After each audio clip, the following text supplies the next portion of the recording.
ನಿನ್ನೆ ಏನಾಗಿದೆ ಎಲ್ರಿಗೂ ಗೊತ್ತು. ಯಾಕಂದರೆ ಅದನ್ನು ನಾವು ಅನುಭವಿಸಿರ್ತೀವಿ, ನೋಡಿರ್ತೀವಿ.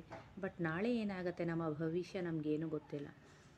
ಸೊ ಭವಿಷ್ಯದ ಬಗ್ಗೆ ಯೋಚನೆ ಮಾಡ್ತಾ ಕೂತ್ಕೊಂಡು ಅಯ್ಯೋ ಹಿಂಗಾಗ್ಬೋದಾ, ಹಿಂಗೆ ಆಗತ್ತಾ ಅನ್ನೋದ್ರ ಬದಲು ನಮ್ಮ ಕರ್ತವ್ಯ, ನಮ್ಮ ಕೆಲಸ ಏನಿದೆ ಅದನ್ನು ಮಾಡ್ತಾ ಇರಬೇಕು. ಪ್ರತಿಫಲ ಭಗವಂತನಿಗೆ ಬಿಟ್ಟಿದ್ದು. ನಮಗೇನು ಬೇಕೋ ಅದ್ರ ಮೇಲೆ ನಾವು ಕೆಲಸ ಮಾಡ್ತಾ ಇರಬೇಕು. ಅದು ನಿಧಾನ ಆಗುತ್ತೋ ಆಗೋದಿಲ್ವೋ, ಇಲ್ಲ ಇನ್ನೂ ಬೇಗ ಆಗುತ್ತಾ, ಯಾರಿಗೂ ಗೊತ್ತಿರೋದಿಲ್ಲ. ಬಟ್ ನಮಗೆ ಬೇಕಿರೋದು ಬೇಕು ಅಂತ ಅನ್ನೋವಾಗ ಆ ಒಂದು ಪಾಸಿಟಿವಿಟಿನಲ್ಲಿ ನಾವು ಕೆಲಸ ಮಾಡ್ಕೊಂಡು ಹೋಗ್ತಾ ಇದ್ದರೆ ಪ್ರತಿಫಲ ಕೊಡಬೇಕು ಕೊಡಬಾರ್ದು ಅನ್ನೋದು ದೇವ್ರಿಗೆ ಗೊತ್ತಿರುತ್ತೆ. ಅದ್ರ ತಕ್ಕನಾಗ ಅವ್ನು ಕೊಡ್ತಾನೆ. ಆ್ಯಂಡ್ ಯಾವುದೋ ಒಂದು ವಿಚಾರ ನನ್ನ ಕೈಯಲ್ಲಿ ಅದನ್ನು ಬದಲಾಯಿಸೋಕ್ಕೆ ಆಗ್ತಾಯಿಲ್ಲ, ಇದು ಎಷ್ಟು ಟ್ರೈ ಮಾಡಿದ್ರೂ ಆಗ್ತಾಯಿಲ್ಲ ಅಂದರೆ ಮತ್ತು ಅದ್ರ ಬಗ್ಗೆ ಯಾಕೆ ಯೋಚನೆ ಮಾಡ್ತೀರಾ? ಬಿಟ್ಬಿಡಿ, ಬೇರೆ ಏನಾದರೂ ಆಲ್ಟರ್ನೇಟಿವ್ ಹುಡುಕಿ ಅದ್ರ ಬಗ್ಗೆ ನೀವು ವರ್ಕೌಟ್ ಮಾಡಿ ಸಕ್ಸಸ್ ಆದರೂ ಆಗ್ಬೋದಲ್ವಾ. ಸೊ ಆಗತ್ತೆ, ಆಗಬಹುದಾ ಅನ್ನೋ ಭವಿಷ್ಯದ ಯೋಚನೆ ಮಾಡೋದ್ರ ಬದಲು ಆಗೋವಂಥ ಕೆಲಸ ಮಾಡಿ.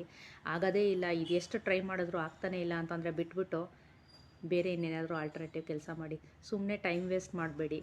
ಹೀಗೆ ಹಾಗೆ ಅಂತ ಯೋಚನೆ ಮಾಡ್ತಾ ಟೈಮ್ ವೇಸ್ಟ್ ಮಾಡಿಬಿಡಿ. ಕೆಲಸ ಮಾಡಿ ಆ್ಯಂಡ್ ಅದ್ರ ತಕ್ಕನಾಗಿ ಭಗವಂತನಿಗೆ ಪ್ರತಿಫಲ ಬಿಟ್ಬಿಡಿ. ಹೆಂಗೆ ಬರುತ್ತೆ ಜೀವನ ಹಂಗೆ ಸಂತೋಷವಾಗಿರಿ.